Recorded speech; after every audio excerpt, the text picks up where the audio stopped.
Hallelujah. We are here together again to assemble with the saints, to glean from the Word. And we were together last week, and the Most High had been speaking to us about the last days. So we're going to continue with part 2 about the last days. And if you're a student of the Word and you've read the book and all the books and even the ones that's been taken out, you can see repeatedly that we are warned that these days are going to come. These days are here, actually. If you can see and you read, you will be able to know that the Most High gives us things that we look for and a warning about things that are happening and what to look for, that this is the time that it is in. And we must read to know when the time is.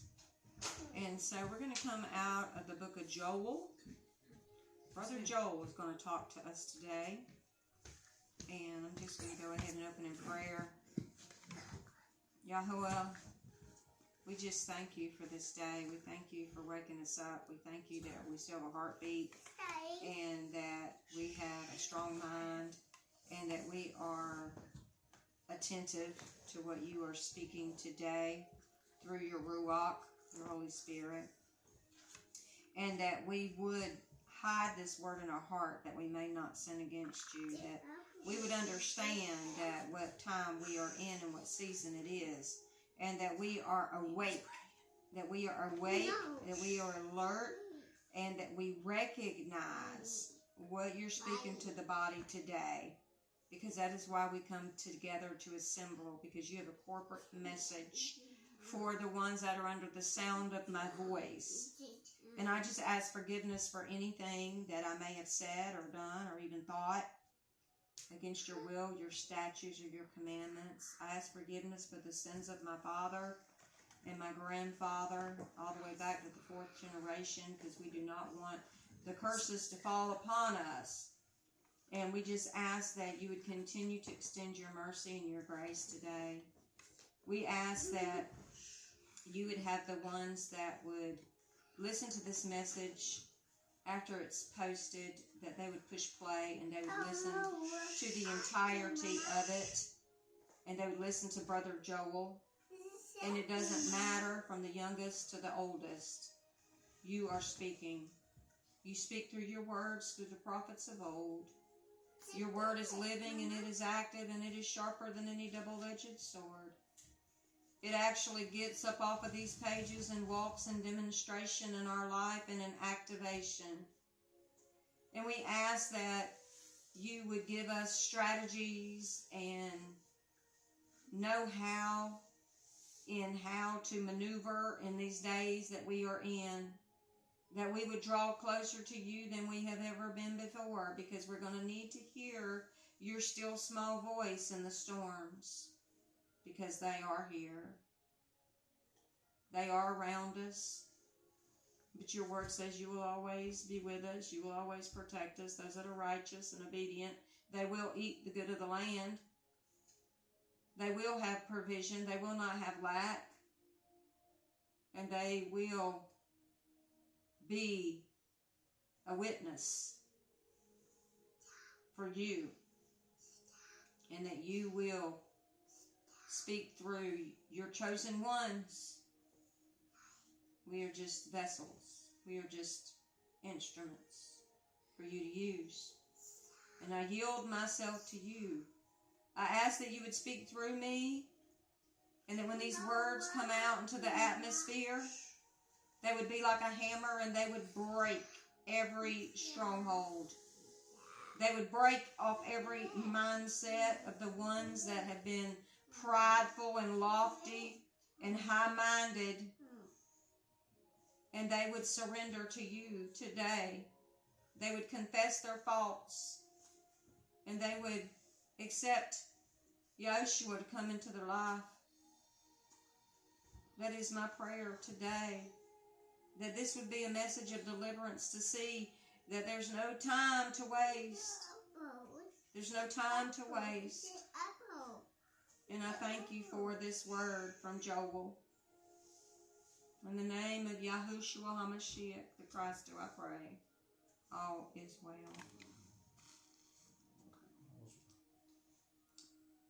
We're going to go to Joel chapter 1. The word of the Most High that came to Joel, the son of Pethuel. It's the word, you see?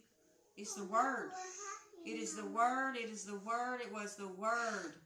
In the beginning was the word, and the word was with Yahweh, and the word was Yahweh.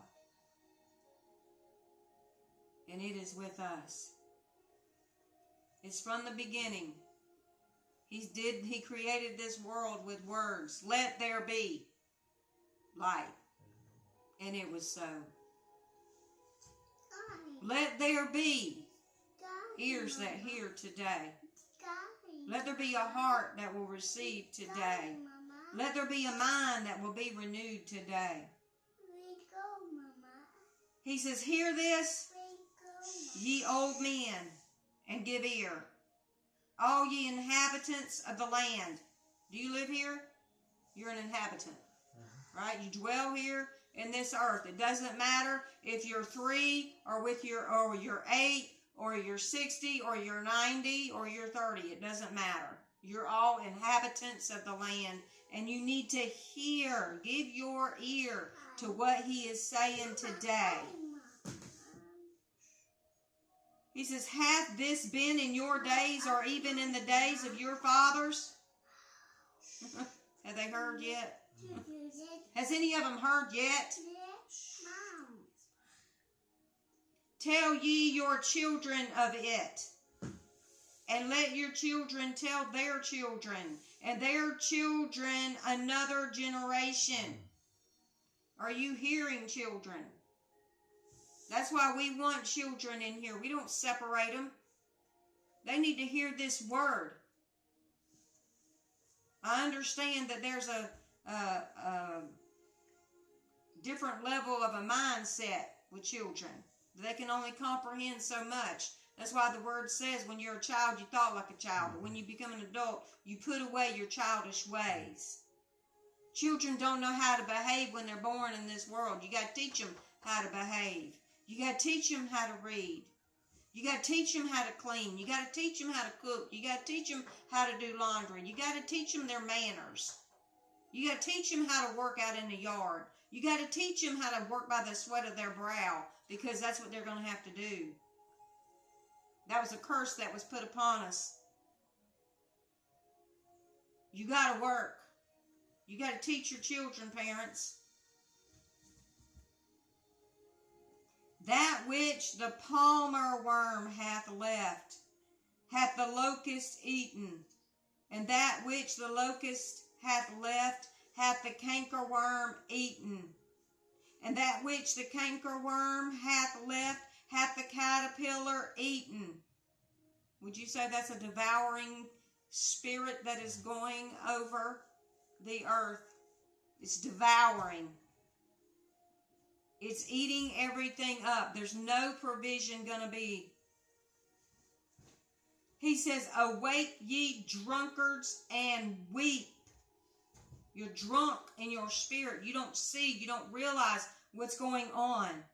And howl all ye drinkers of wine because of the new wine. For it is cut off from your mouth. The new wine is the word. It's not even coming out of your mouth. Where is it? People don't want to read. They don't want to take the time. They're so busy. We just got through listening to our apostle's message about, you are the one. You're the one that's got to do this thing. You got to read. You got to study. You got to ask the Most High. Why people are in your life. Are they real, or are they warlocks or witches? You know? Who is it that's around you? Are you associating with drunkards, people that are just numb? That they don't even know what's going on in this world and what season we're in? He says, for a nation is come up upon my land, strong and without number, whose teeth are the teeth of a lion, and he hath the teeth of a great lion. What does a lion do? A lion devours. A lion will rip its prey apart with its teeth. They are ruthless. They mean business. You let that paw with them claws hit you one time, and it's going to rip you wide open. Like a bear.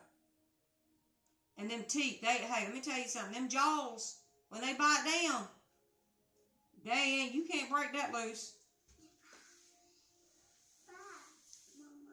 This is a nation. These are people. These are a people. And he hath laid my vine waste and barked my fig tree. He hath made it clean bare and cast it away. The branches thereof are made white. They're taking all provision away. There's nothing there. They've stripped it bare. They have become control masters.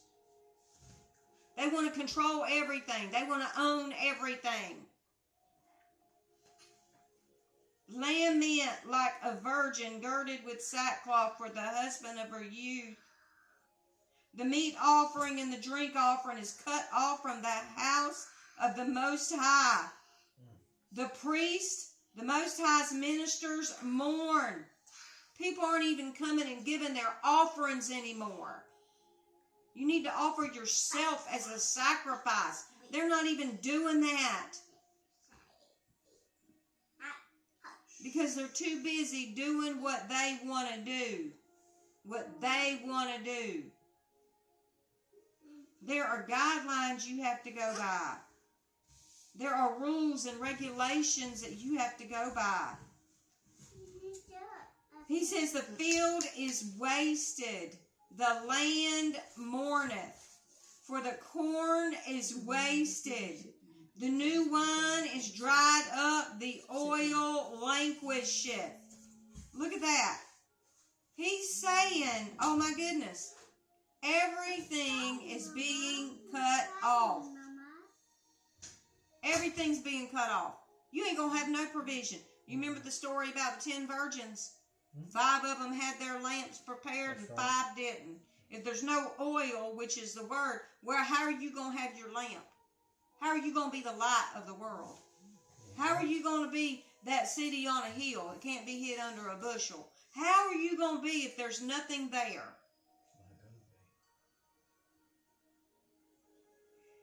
Be ye ashamed, O ye husbandman.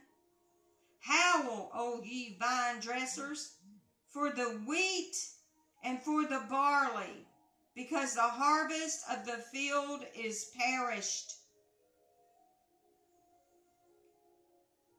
The wine is dried up, and the fig tree languisheth. The pomegranate tree, the palm tree, and the apple tree, even the trees of the field are withered, because joy is withered away from the sons of men. There is no joy. Oh my goodness. There's no joy. There's no provision. There's no food. Everything is gone. It's been devoured. It's a thirsty land. There's no rain. There's nothing for anything to survive. What are you going to do when this time comes? What are you going to do? You better have a relationship where he can rain down manna from heaven, where he can bring water out of a rock. And if you don't believe that, you're the one that's going to be devoured. Gird yourselves and lament, ye priests. Howl, ye ministers of the altar. Come, lie all night in sackcloth, ye ministers of my Yahweh. For the meal offering and the drink offering is withholden from the house of Yahweh. He's saying, you know what, you guys, you need to be remorseful. You need to get down and you need to cry out to the Most High. He says, sanctify ye a fast. Call a solemn assembly. Gather the elders and all the inhabitants of the land into the house of the Most High, your Yahweh, and cry unto the Most High. You gotta cry for an answer. You gotta cry for help. Because where are you going to be? Oh my word. This is happening right now. People don't know it. They don't see it. They don't want to know. If you think this ain't happening, you're blind. People are experiencing this. Alas, for the day of the Most High is at hand, and as a destruction from the Almighty shall it come. Who's it from? It's from the Almighty. It's coming. He's causing it.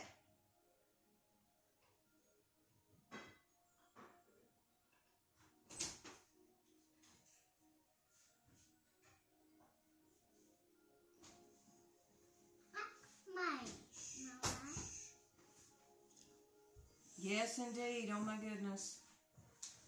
He's the one doing it. Oh, my goodness. Is not the meat cut off before our eyes? Yea, joy and gladness from the house of our Yahweh. The seed is rotten under their clods.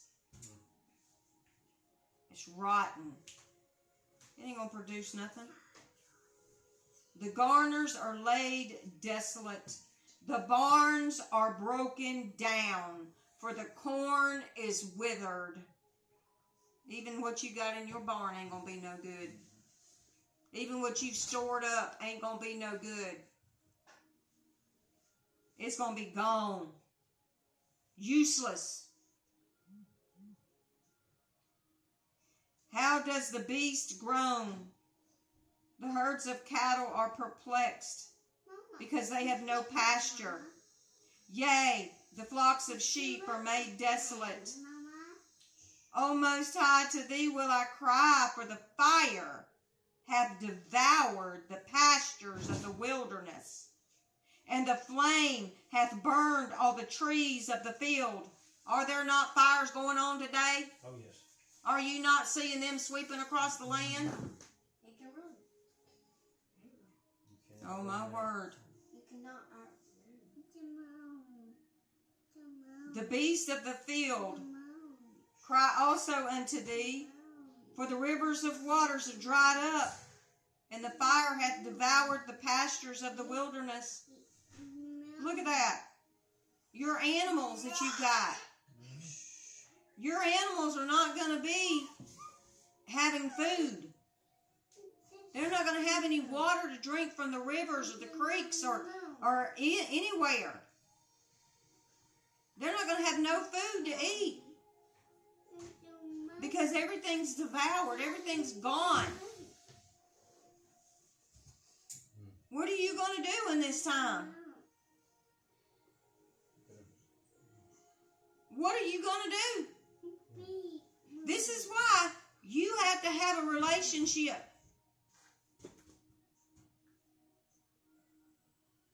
Because it's not going to work. Blow ye the trumpet. We're in Joel chapter 2. Blow ye the trumpet in Zion, and sound an alarm in my holy mountain. Let all the inhabitants of the land tremble. For the day of the Lord, the Most High, cometh, for it is nigh at hand. What do you think that means? It's here. It's near. We've talked about this. Everybody says, we've been hearing this ever since I've been born. That the day of the Lord's coming. Well, it is. We learned last week, one day can be 1,000 years, and 1,000 can be one. You don't know, but it's coming. Because the word's true. Like a thief in the night. That's right. A day of darkness and of gloominess. A day of clouds and of thick darkness as the morning spread upon the mountains. You know, I think about that, and the other morning we had fog that was so thick outside that you couldn't see anything in front of you. That happens to me too. Could you imagine how dark this is?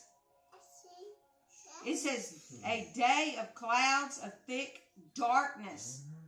When we see storms rising up, we were outside the other day and the clouds were so black, it looked like it was fixing to come a downpour of rain.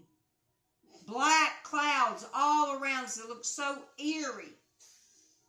But it passed on by. We didn't get not one drop of rain from it, but it passed on by. But it hit somebody. Somebody got some rain. Think about that. How eerie is that? To see that this day is going to be so dark. Oh my goodness. He says, a great people and a strong. There hath not been ever the like, neither shall be any more after it, even to the years of many generations. Oh my goodness. A fire devoureth before them, and behind them a flame burning. The land is as the Garden of Eden before them, and behind them a desolate wilderness. Yea, and nothing shall escape them. Do you hear that? Nothing is going to escape it. This fire that's coming. Oh my goodness. The fire that is here.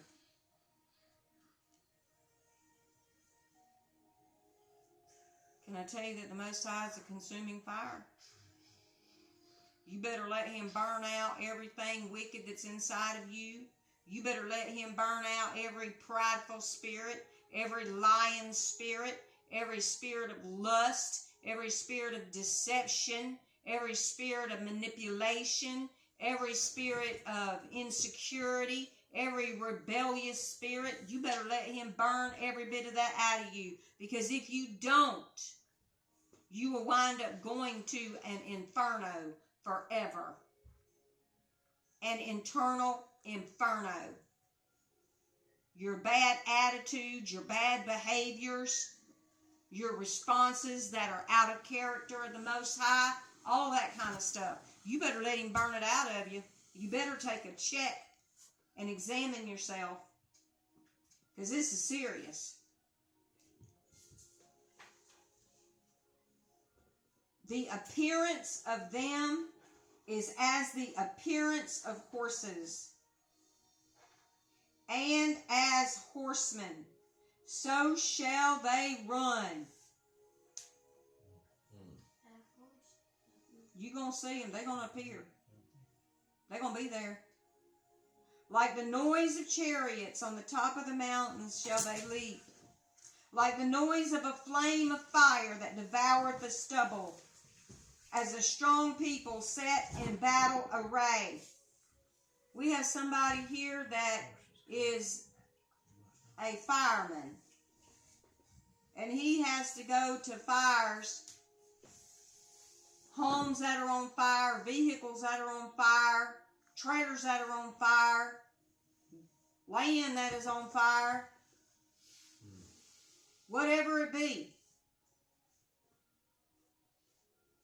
And I can just imagine the noise of a flame that is consuming not only stubble, but people. I remember my husband telling me a story a while back of somebody that he knew that was in an automobile accident, and they burned up in a fire in their vehicle. And the stench that you could smell.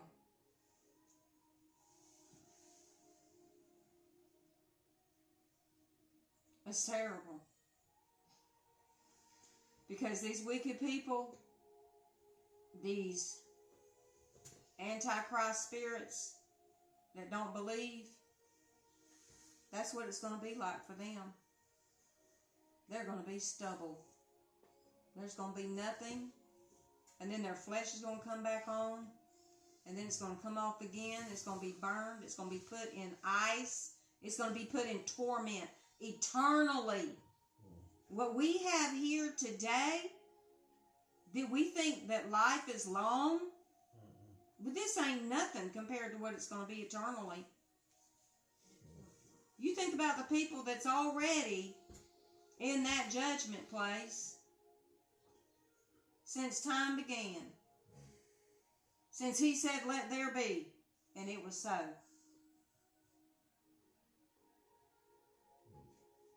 Before their face the people shall be much pained. All faces shall gather blackness. That's not just a skin color. It's a condition. There's going to be so much depression. Even the ones that know it's coming. Can you imagine knowing this is coming and it ain't got to your address yet, but you know it's coming? How do you think you're going to be internally? You're going to be without hope. But those that are obedient and righteous, they're going to have hope. They're going to have provision. They shall run like mighty men. They shall climb the wall like men of war. I want to tell you that these are the chosen ones. The Hebrews. Yashrael and Yehuda.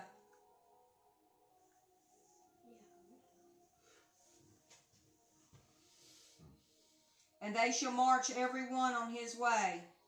And they shall not break their rank. Neither shall one thrust another. They're not going to be against each other anymore. They shall walk every one in his path. And when they fall upon the sword, they shall not be wounded. You see that? His army, his rank, his tribes, they're going to be protected. Do you see that?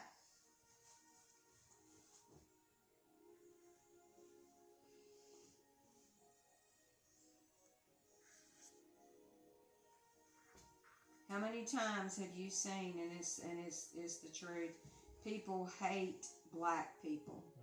They just hate them because of their skin color. It says right there. That's why I said it's not just the color.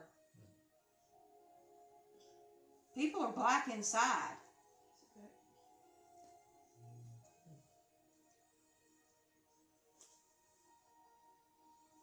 There's black Gentiles too. Just like there's white Gentiles. A Gentile is not being a believer. He says, neither one shall thrust another. They shall walk every one in his own path. And when they fall upon the sword, they shall not be wounded. They're going to be protected. Even when they fall on the sword, they're not going to die. They shall run to and fro in the city. They shall run upon the wall. They shall climb up upon the houses.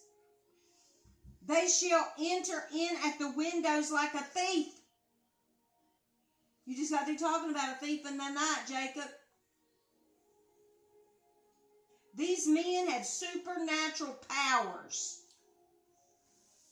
They were superheroes. They could scale a wall. They could run like a gazelle. They had a shrill that come out of their mouth that would confuse the enemy. Sons of Jacob. Yes. Yeah, that bloodline. The earth shall quake before them. The heavens shall tremble. The sun and moon shall be dark, and the stars shall withdraw their shining. Is that going to be dark or what? It's dark. I was out last night and I was looking at the moon, and the colors around the moon was like a prism. It was like a rainbow around the moon. It was so beautiful last night. You didn't need lights outside. You could see by the moon. But imagine how dark it's been. I've been outside at night when the moon was covered up with clouds. You couldn't see your hand in front of you. How dark is this going to be? You're not even going to be able to see where to step. Oh my goodness. One of the lost books that you read from, I can't remember which one, but it talked about the different plagues. It went into depth about the plagues. And one of the plagues was about the darkness. It was so dark you didn't even want to move. They couldn't even move. Yeah. Because they couldn't see anything. That's right. They just stood there. Blindness. I don't remember what book that was that you read out of. That's right. But it talked about when the plague of the frogs, and how the frogs would even come out of their skin because the eggs had gotten to the pores of their skin, so they would hatch out of their skin. But what you're reading about lines up to that book. It does. What book was that? I cannot remember what the book I'll have to was. look it up and find it and come back to that. That's It was one of the lost books that we were reading. Yeah. It is, and it talks about sons of Jacob in that one too. And I just don't. It could have been. Well, that's talked about how Joshua. what she was just saying, that same book was where Jacob's sons could just, one of them could leap up on the tallest wall. Yeah, it's the same. Right. When you were talking about the swords too, I remember it describing that they would be struck by arrows and they would not cease. They would continue. I can still They remember would that. keep going. I can still They It would was remember in continue that fighting same, the whatever battle. book that is. It's all. Yeah. And I want to say it might have been I think Jasher. that I is don't know. Jasher. I can I remember that because it's. But it lines up to the new whatever it is that you're reading. Was it Joel? I can It's still Joel that you're remember. It's Joel. I can still remember That's all what that Michael one says. about like. Wait a What was minute. it? You'll have a Michael- turn. Michael always says a little precept here, a little precept there. You know, That's an Isaiah. you find it in different books. So they'll line up. You know, and they talk about these people talking about these lost books are not true, but yet they're lining up with the books that we Line read. upon line. Yeah. You know, line by line, a little precept here, a little precept there, a little nugget here, a little nugget there.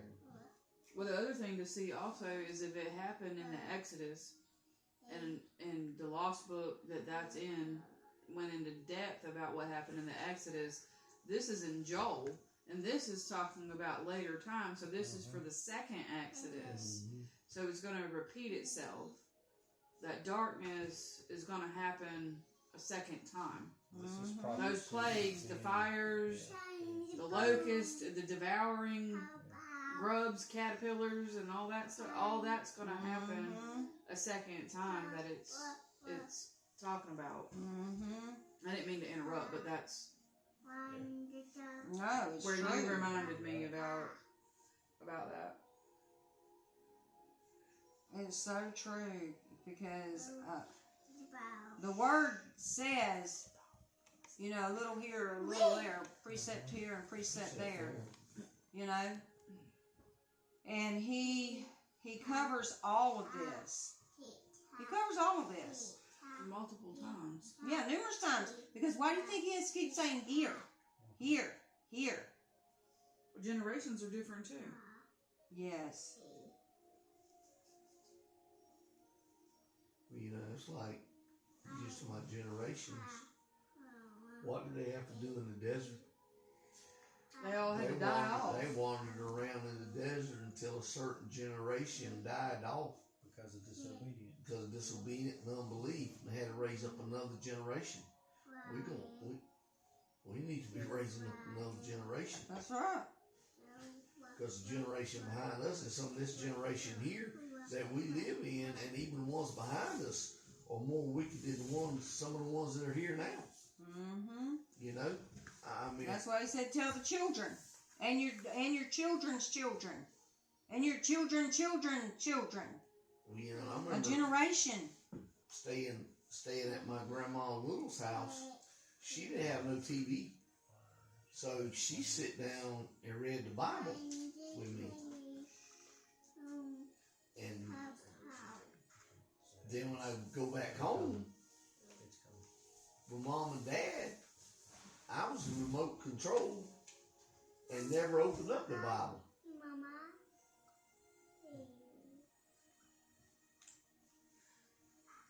There's a lot of things that parents are going to be accountable for. Even us. I mean, you know.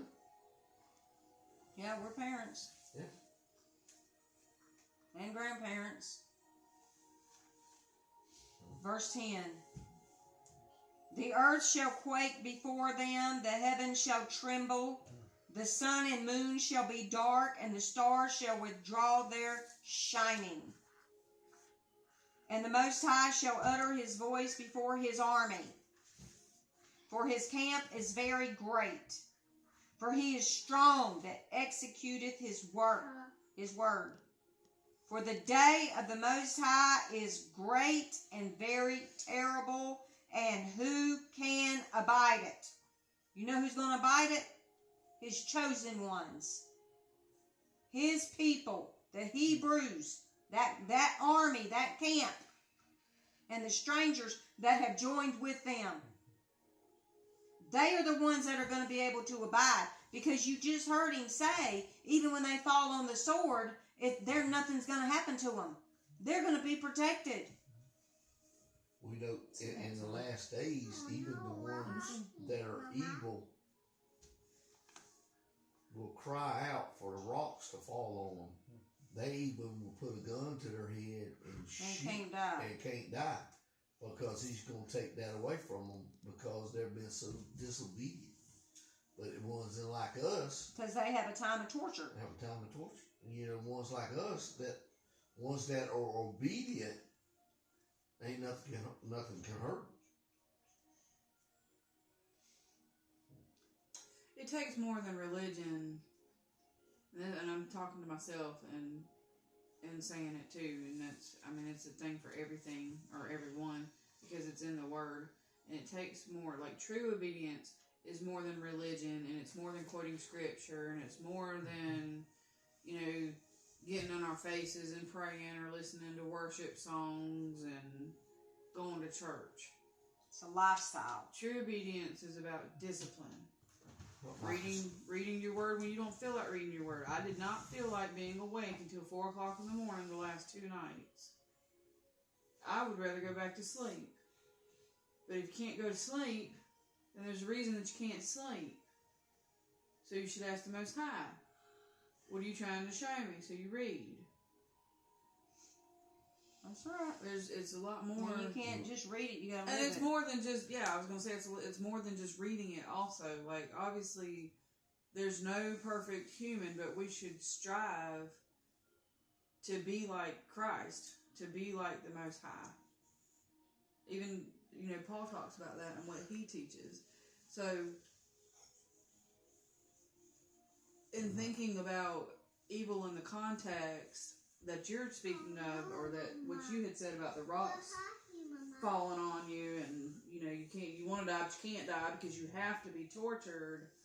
Well, I don't want to be the religious person that falls into that category, because there's going to be a whole lot of quote unquote good people that were in that category, but because, like how you said, that we have to be delivered from the rebellion and the lust and the Attitude. and the behaviors and what you had said about that.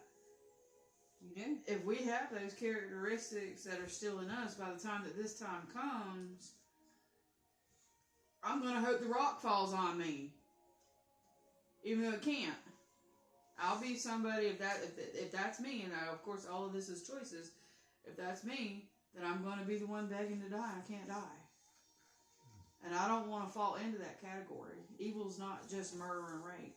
It's Evil's not just, you know, Huh? stealing and beating people up. That's where David talks about a lot of iniquity and secret sin, and Most High searching out our hearts. Yeah, it's blasphemy, it's gossip, it's slander, it's backbiting. You know, that lying spirit's huge. That's the first spirit that said that would be the one that would go. Pride. That's the other one you said was pride. Yes, pride. All that. They come with their aunts and uncles and cousins. I mean, why do Yeah, you it's think not just there's one or two. now, why do you think that there's legions? They were possessed by legions. Thousands. It's not just one. They're saying like 2,000. You got to be able to look in the mirror and see what it is you're operating in. Well, see, and I was fixing to say, like, I deal with, for myself, I deal with stubbornness. That's the same as I am stubborn. witchcraft. It's the same as witchcraft, and it's the same as rebellion. It's hard for me, you know, when I'm adamant about something, I'm stubborn about it, and that's not always a good thing. It can be a good thing, but it's not always a good thing. It's not a good thing when it's out of the flesh. It's not a good thing when it's insisting on its own way, because then that's opposite of what the word says about love, because love does not insist on its own way. That's why you have to crucify your flesh. So for my own self, Damn. where that way, you know, I'm not like pointing fingers or anything like that. I'll point the fingers at myself. I deal with, it's not the only thing I deal with either, but it is one of the things I deal with, stubbornness. But you got to get to a point when you've been in it long enough that you realize that you just can't do that anymore, and you don't do it. You can't. Oh yeah, I work You can't on it. keep- I mean, it's a thing every day. You have to. You can't keep operating in it. You have to catch know. yourself. You have to see where you're. But you have that choice to say, You know, no, I'm not going to respond like that. You can't. It's like Michael says. You don't try to go to the bathroom. You go to the bathroom. You don't say you're working on it. You're You going. either do or you don't. You know what Michael said in his last message? There's several things. He let the Yahushua that lives inside of me take control. And if You can say that all day long, you but can you say got that all control day over long, your but own actions. You the ones got to do it. And the other thing that he says, you want to prosper, you want to do right, Yep, I see Papa. obey. You gotta obey. You can Obey. say all day long. Let Yeah. the Yahweh inside of me take control. You can say that all day long. But you the one that got control over your actions and your choices and your behavior. You do that. You control that. That's why he says that the tongue is the most unruly member. It's a deadly poison. You bless with it and you curse with it. But you got to control it. Listen to this in verse 12. Therefore also now saith the Most High, turn ye even to me with all your heart, and with fasting, and with weeping, and with mourning. How many people don't fast?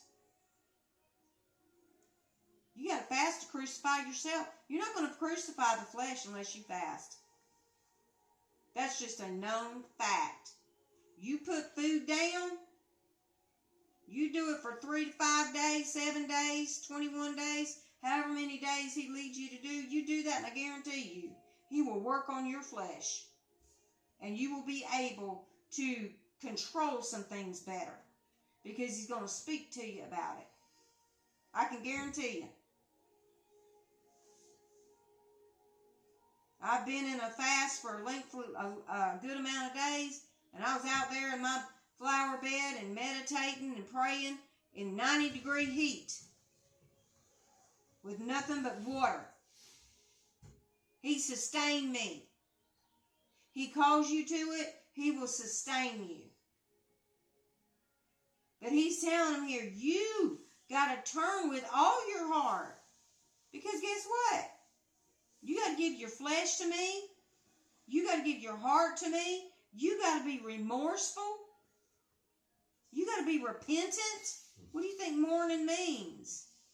You got to truly be sorry for how you're behaving, for how you're responding, for what you're doing, for what you're saying, for how you're living your life. He says, and rend your heart and not your garments. So many people's attitude changes with a garment. Mm-hmm. You can put on a robe. You got all these people that put on robes and get up there in churches like they're gods, and people worship them because they put on a garment. People can put on a 3-piece suit and walk around like a rooster with their head bobbing and strutting. People can put on a certain attire with their chest stuck out and a walk that speaks that you're being prideful. Look at this. He says, I want your heart, not your garments, not your outerwear. I want your innerwear. May I interject something? You ever got bad news before, and you know that like that punch in the gut feeling that it gives you? Yeah. Where your heart's in your throat, or your heart's down deep in your stomach, and you're just so like distraught over it, and you're vexed, like you're truly vexed inside of you. Yeah. I've done something in my life before that was bad enough that I felt that way about my own self. That's the type of mourning when we do something wrong. That's right. Because repenting is more than saying sorry.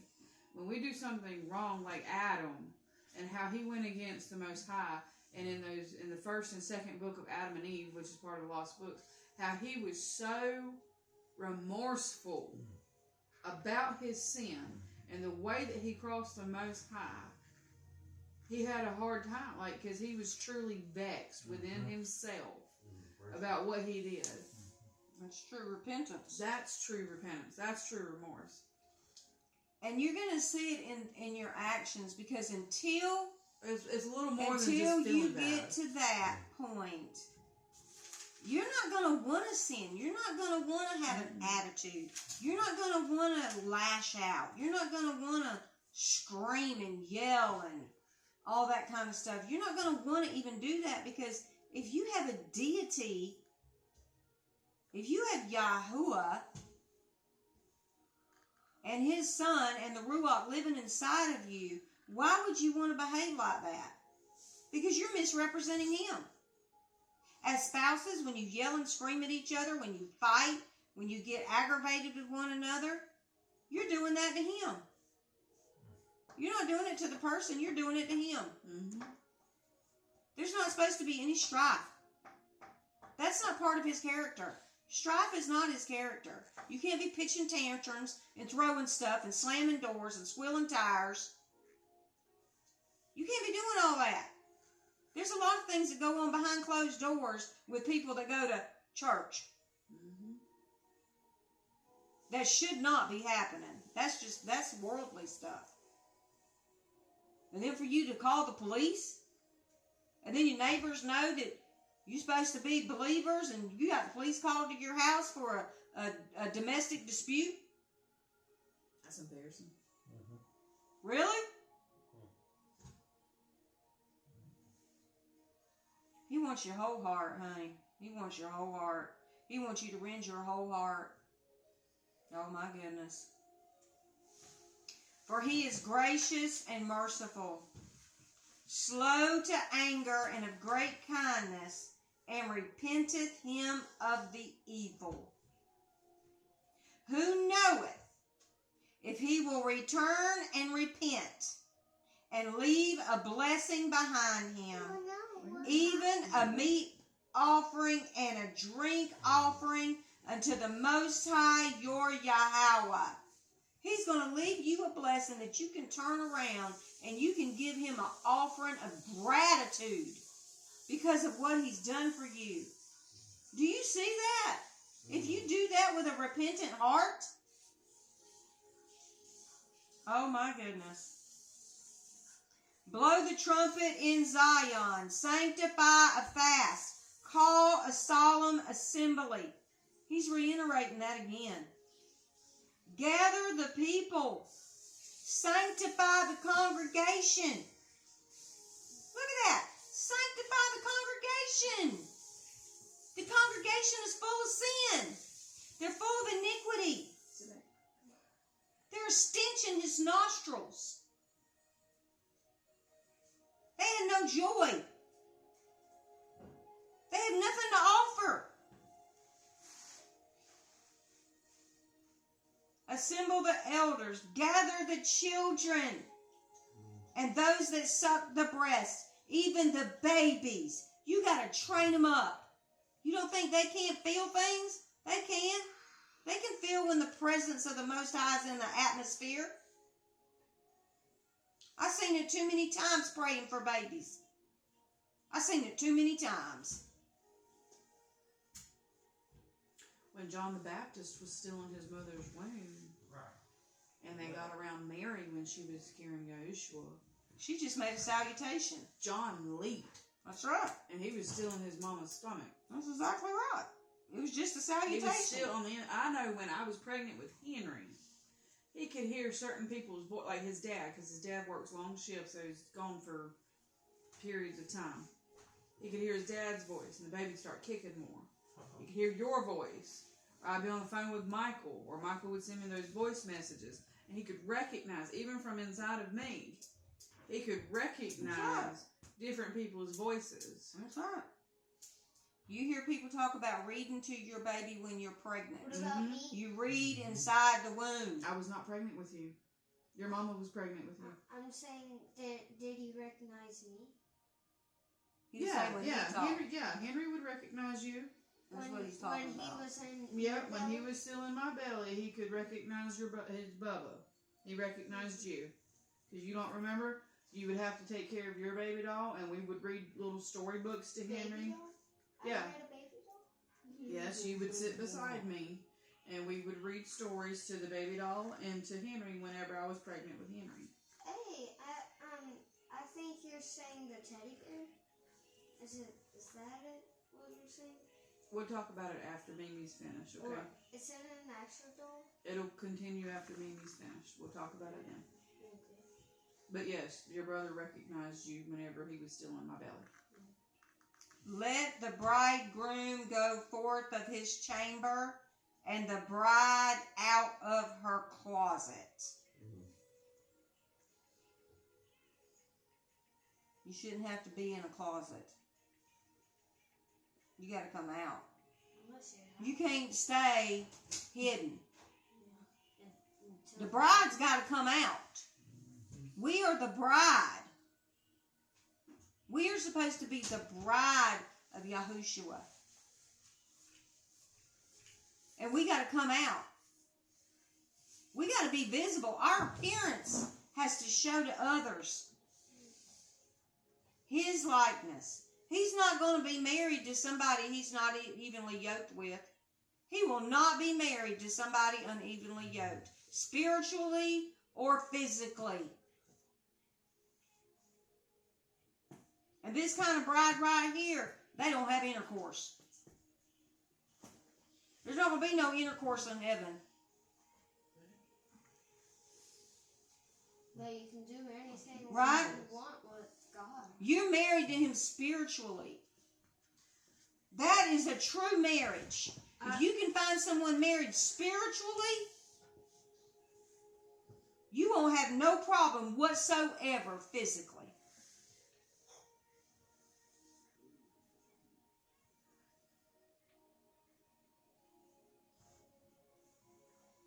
You can do Otherwise, you will. You will. That's not supposed to be an act of selfishness. That is supposed to be, and me and Michael have talked about this a lot. That is when you're, because my husband and I are one. We have a legal documentation that says that we're married. We share our bed, we share our children, we share our bills, we share our home, we share our vehicles, we share our checking account. We're one. training. So what that act, I'll say act in particular because there's little ones that could get confused. what that is supposed to do in marriage as one is not supposed to be one-sided, and it is not supposed to be out of selfishness. When both are right with the Most High and it's done out of the intent, it is supposed to be healing, because the Most High is healing. It also says that's when they become one flesh. One to get, like, literally. Flesh. Yes. Literally. One flesh. Yes. So if the one is not evenly yoked with the other one's flesh, their flesh You can feel it. is going to recognize Something's that not right. something's not right, and that union is not going to be desirable because something is not right. Exactly. The bride is hiding something in the closet. And that can refer to male or female. Mm-hmm. Okay? And that's either way. Now, you can have a husband That's what I just said. that's way more spiritually inclined than the wife, or the wife that's more spiritually inclined, but we're supposed to be together. If your spouses, you're supposed to be on the same level. You're supposed to be able to come to each other and be able to talk to each other. You're not supposed to have problems and strife and miscommunication and arguing. Yeah, and the way you communicate matters a lot. Because your countenance can tell everything. Even though your words might be saying something, your countenance can be speaking something else too. So you've got to keep all that stuff in check. That's true. Why do you think he's saying sanctify the congregation? He's talking to the body. He's talking to the body of Christ. Yeah, because these are problems. They are problems. So he's addressing problems. This is the last days he's talking about. These are issues. They got to get handled. And what was the first thing he said? Hearken, hear. He said 17. Let the priests, the ministers of the Most High, weep between the porch and the altar, and let them say, spare thy people. He was telling them they needed to intercede. O Most High, and give not thine heritage to reproach, that the heathen should rule over them. Wherefore should they say among the people, where is their Yahweh? Then will the Most High be jealous for his land and pity his people. Because the true leaders are taking the time to intercede, to stand in the gap for the chosen ones that are out of order, because they got to sanctify the congregation. That's what the priest's job was to do. Sprinkle the blood. The blood was shed by Yahushua HaMashiach one time. They don't have to go sacrifice lambs, rams, goats, doves, whatever, no more. You got to sacrifice yourself. Verse 19, yea, the Most High will answer and say unto his people, behold, I will send you corn and wine and oil, and you shall be satisfied therewith. And I will no more make you a reproach among the heathen. See, what did it say before was happening to these things? They were no more. They had been devoured. Right? Mm-hmm. But he says to you, my chosen ones, my Hebrews, my Gentiles that are joined with them, you're going to have provision. But you got to do this. You got to sanctify yourself. But I will remove far off from you the northern army, and will drive him into a land barren and desolate, with his face toward the east, and his hinder part toward the uttermost sea, and his stink shall come up, and his ill savor shall come up, because he hath done great things. There's going to be a recompense. You're going to reap what you sow. He says, fear not, O land, be glad and rejoice, for the Most High will do great things. Who's going to do it? The Most High. me tell you something. He says he's going to do it. He's going to do it. Jackson, who's the Most High? The saviors. Well, who is the Savior? Yahushua and Yahuwah. That's right. And you know what you said, you reap what you sow? That's also a song that I sing at school. Oh, That's okay. a part of it. All right. Well, you have to sing it to us afterwards, okay? I don't remember it, the whole thing. Okay. Well, we'll look for it, okay? Be not afraid, ye beasts of the field, for the pastures of the wilderness do spring. For the tree beareth her fruit, the fig tree and the vine do yield their strength. See there?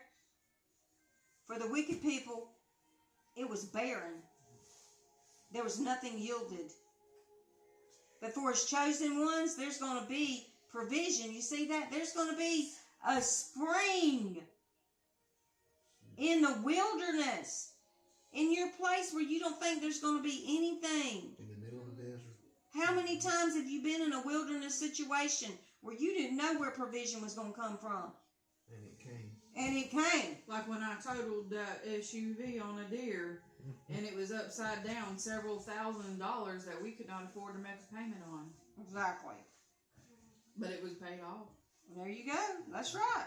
We know. It was gap insurance. We know. I can tell you story after story after story about how he's delivered us out of situations. Yeah, you had a big one. Yeah. $485,000 debt. A test of money. Yes, I remember exactly. that's what you used to call it. A Yep. test of money. Yeah, Instead of testimony, a Yep. test of money. that's right. Be glad then, ye children of Zion, and rejoice in the Most High your Yahweh. For he hath given you the former rain moderately, and he will cause to come down for you the rain, the former rain and the latter rain in the first month. And the floors shall be full of wheat, and the vats shall overflow with wine and oil. And I will restore to you the years that the locust hath eaten, the cankerworm, the caterpillar, the palmer worm, my great army, which I sent among you.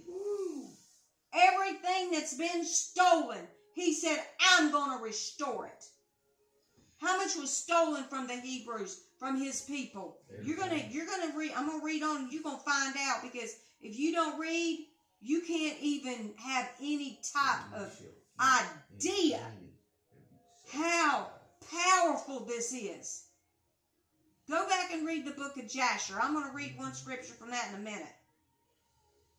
And ye shall enjoy, and ye shall eat in plenty, and be satisfied, and praise the name of the Most High your Yahweh, that hath dealt wondrously with you, and my people shall never be ashamed.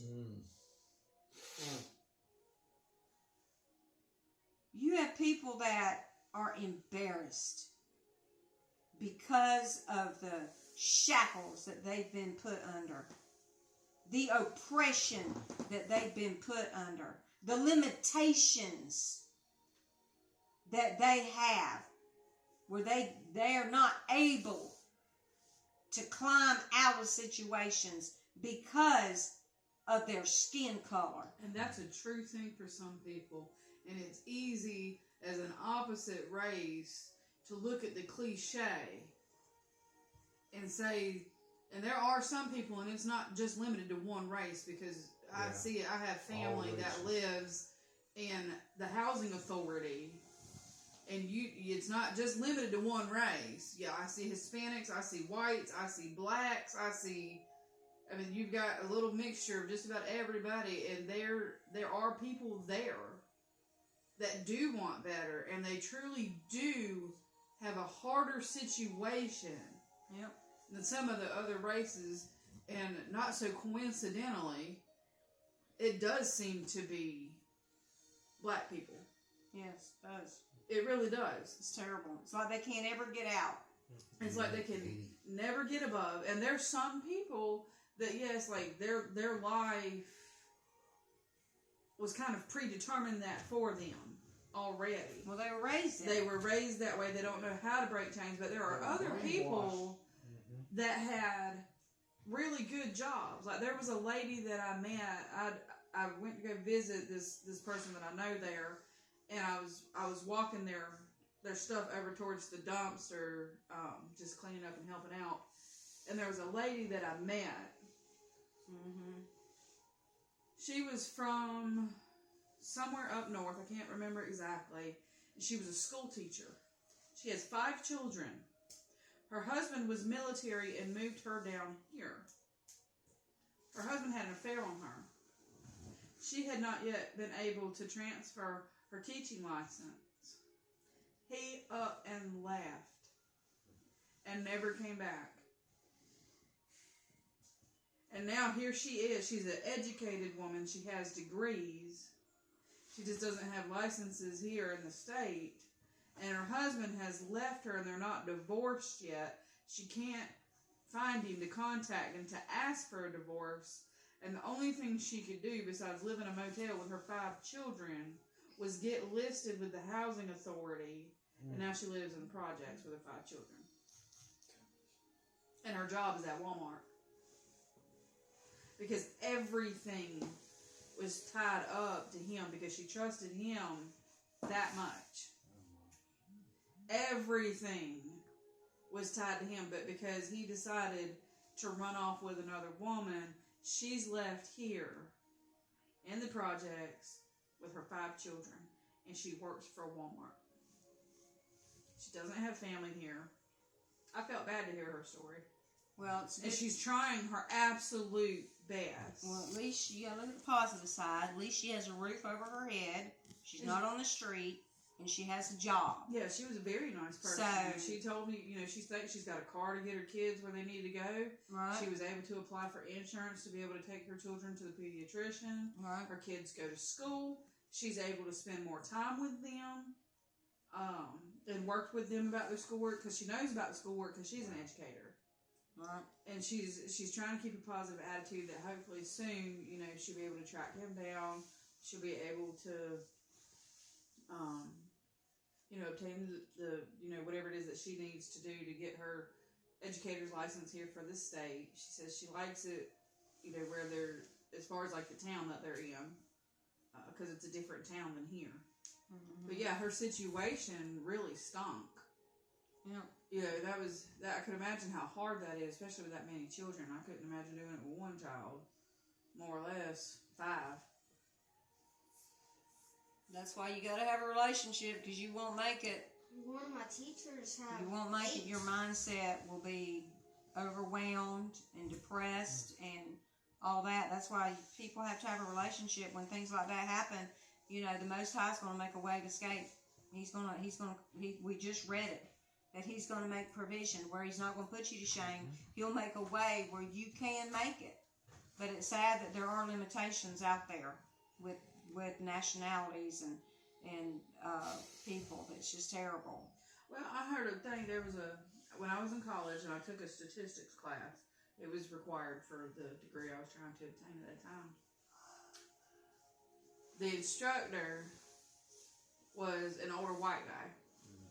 And the class project was mixed up. There's white people in the class, there's Hispanics, there's Asians, and there's blacks in the class that I'm a part of. Our class was pretty big. There was 30 to 45 of us when everybody attended class. And on this day in particular, he was talking about how in this society in particular, how promotions are obtained. And he handed everybody a slip of paper. This one says, you have a degree in this. You have a master's degree in this. You have this many years of experience. You have this many years of on-the-job training. You're this old, you're this colored, you're this, and this. And it wasn't by degree or experience. It was seen that most of the time, white males between the ages of 35 and 45 easier obtained the promotion than a white female with a master's degree, than a black female with 20 years of experience and a master's degree than a younger white guy. Hispanics and Asians in that class, I don't even remember being a thing. So when you go back and you look statistically, not to turn it into a race thing, but there are people that have it a lot harder just because the stars lined up slightly differently for them because they were born of a different race. Yep, it's sad. So it's a true thing. Like, it's, I mean, you look it up in statistics. It's not saying, beating anybody up or looking down on anybody or, to make anybody feel bad. But it is truly a thing here in Western society. It's all over the world. It's all over the world, really. And he says in verse 27, and ye shall know that I am in the midst of Yashrael. He's talking about Israel. He's talking about the 12 tribes. He's talking about the Hebrews. And that I am the Most High, your Yahweh, and none else. He is specific. And my people shall never be ashamed. Yeah. Because they have been ever since they were sold into slavery. And we'll read about that too. And it shall come to pass afterward that I will pour out my spirit upon all flesh, and your sons and your daughters shall prophesy. Your old men shall dream dreams, your young men shall see visions. He's going to use them in a miraculous way. He is going to use them in a miraculous way. And also upon the servants and upon the handmaids. In those days will I pour out my spirit. That would be us as Gentiles. We are the ones that are engrafted in. And he is going to use those as well. And I will show wonders in the heavens and in the earth. Blood and fire and pillars of smoke. The sun shall be turned into darkness and the moon into blood before the great and the terrible day of the Most High come. There's your sign. Yeah. And it shall come to pass that whosoever shall call on the name of the Most High shall be delivered. For in Mount Zion and in Jerusalem shall be deliverance, as the Most High hath said, and in the remnant whom the Most High shall call. Do you see that? There's going to be deliverance. For behold, in those days and in that time, when I shall bring again the captivity of Yehudah and Jerusalem. You see that? Because they were sold into slavery for 400 years. I will also gather all nations and will bring them down into the valley of Jehoshaphat and will plead with them there for my people and for my heritage Yashrael, whom they have scattered among the nations and parted my land. They took the land that was theirs. They've parted it. They've given it to other people. They've not possessed it. You see that? And they have cast lots for my people and have given a boy for an harlot and sold a girl for wine that they might drink. They were sold into slavery. They separated the family. They took the children. They sold the children. Yea, and what have ye to do with me, O Tyre and Zidon, and all the coasts of Palestine? Will ye render me a recompense? And if ye recompense me swiftly and speedily, will I return your recompense upon your own head. Why? Because they were put in the slave ships and they were sold. You can go and you can look in the genealogy in Genesis chapter 10. and it tells you what islands they came from. Because you have taken my silver and my gold, and have carried into my temples my goodly pleasant things. You've adulterated what I had. You went and took it. You adulterated it. The children also of Yehuda and the children of Jerusalem, you have ye sold unto the Grecians, that ye might remove them far from their border. It was their border. You took it further than the Most High had originated. Behold, I will raise them out of the place whither you have sold them, and will return your recompense upon your own head. They're going to reap what they sowed. They are going to reap what they sowed. He is going to redeem his people. He is going to cause them to come back to their land and their territory. And I will sell your sons and your daughters into the hand of the children of Yehuda. Yep. Now they're going to be slaves. Yep. And they shall sell them to the Sabians, to a people far off, for the Most High has spoken it. Then it's done.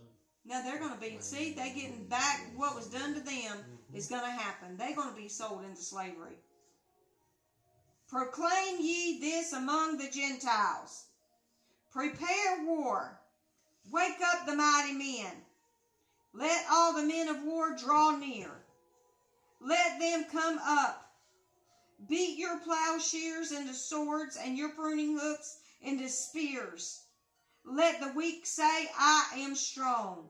Assemble yourselves and come, all ye heathen, and gather yourselves together round about thither. Cause thy mighty ones to come down, O Most High.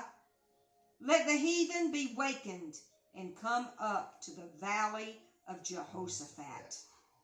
For there will I sit to judge all the heathen round about. Put ye in the sickle, for the harvest is ripe.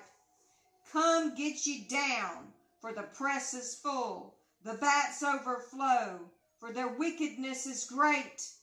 Multitudes, multitudes in the valley of decision. For the day of the Most High is near in the valley of decision. The sun and the moon shall be darkened, and the stars shall withdraw their shining. The Most High also shall roar out of Zion, and utter his voice from Jerusalem, and the heavens and the earth shall shake. But the Most High will be the hope of his people, and the strength of the children of Yashrael. So shall ye know that I am the Most High, your Yahweh, dwelling in Zion, my holy mountain. Then shall Jerusalem be holy, and there shall no strangers pass through her anymore, because there are strangers there. They're not the original. They stole it, just said it. They parted the land. And it shall come to pass that day that the mountains shall drop down new wine, and the hills shall flow with milk, and all the rivers of Yehuda shall flow with waters, and a fountain shall come forth of the house of the Most High, and shall water the valley of Shittim. Egypt shall be a desolation, and Edom shall be a desolate wilderness, for the violence against the children of Yehuda, because they have shed blood in their land. Yes. The Egyptians were the Hamites. The Hamites were the ones that shed all that blood against the Shemites. Shem, there was Shem, Ham, and Japheth. The Hebrews came from Shem. They took their babies and they put them in the wall when they didn't make their quota of brick. You can read that in the book of Jasher.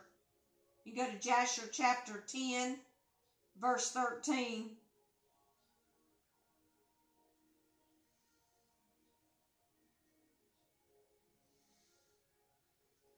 Jasher, chapter 10, verse 13.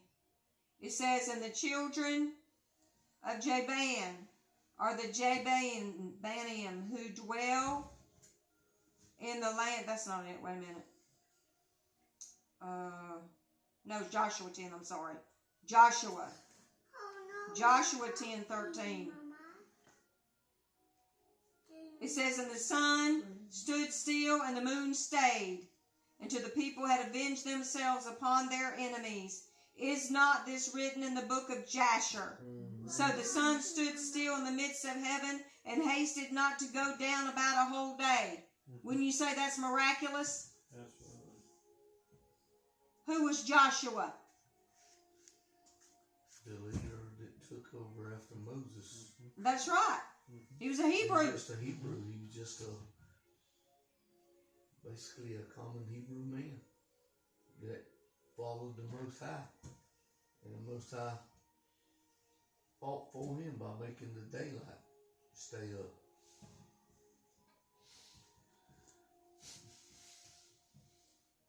Those of you need to ask questions when you're reading. Where is the book of Jasher at? It's not in the 66 books. Nope.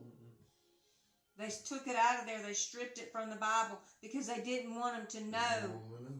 They didn't want them to know their inheritance.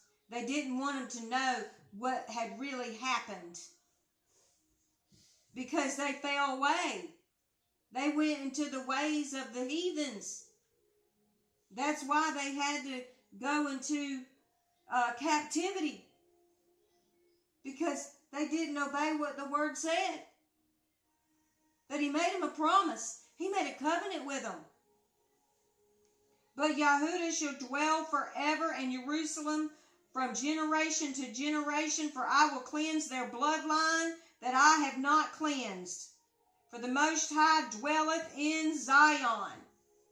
I got to tell you, when I read this, I wept and I cried and I wept in gratitude and thanksgiving, and knowing that there is going to be a day that there is going to be recompense for what has been done to them and all the bloodshed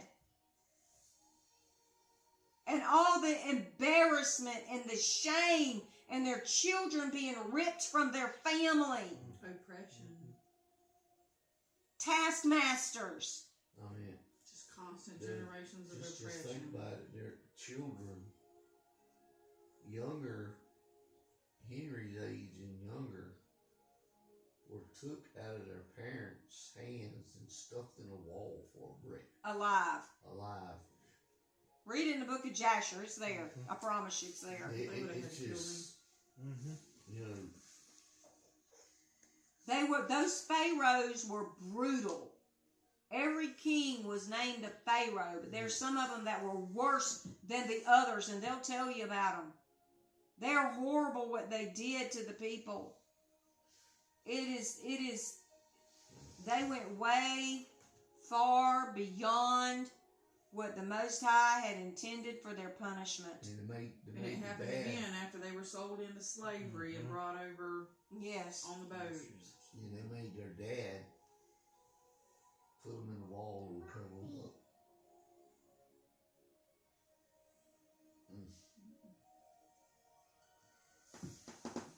And how many of us or parents are doing that to our children by covering up the truth and not telling the truth?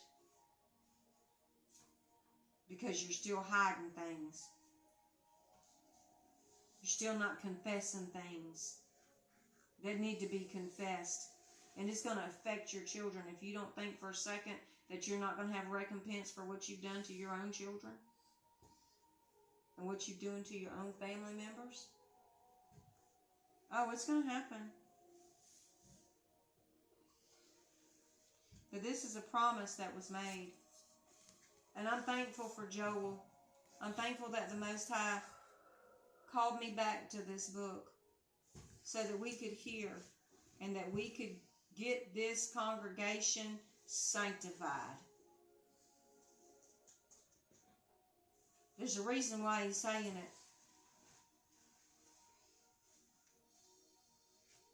and the ones that are underneath the sound of my voice that are going to listen to this in the future, you got to examine yourself. You got to call a solemn assembly.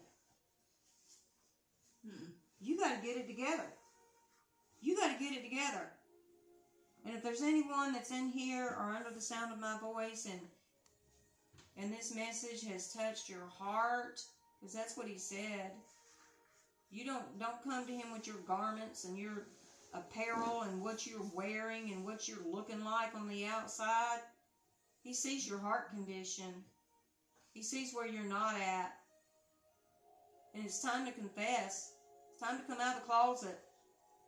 It's time to quit hiding and dancing around it and just come out with it. He's not playing no games. It's time to confess. It's time to tell the truth. Because you don't know when this day's going to come, but you've been told today, it's coming, it's here. You see the signs. You just hadn't reached your address yet. But we all have an expiration date. We all have an expiration date. And it's really a simple prayer. You just confess, I've been lying. I've been prideful. I've been rebellious. I've been stubborn. I've been selfish. I've only wanted to do what I want to do.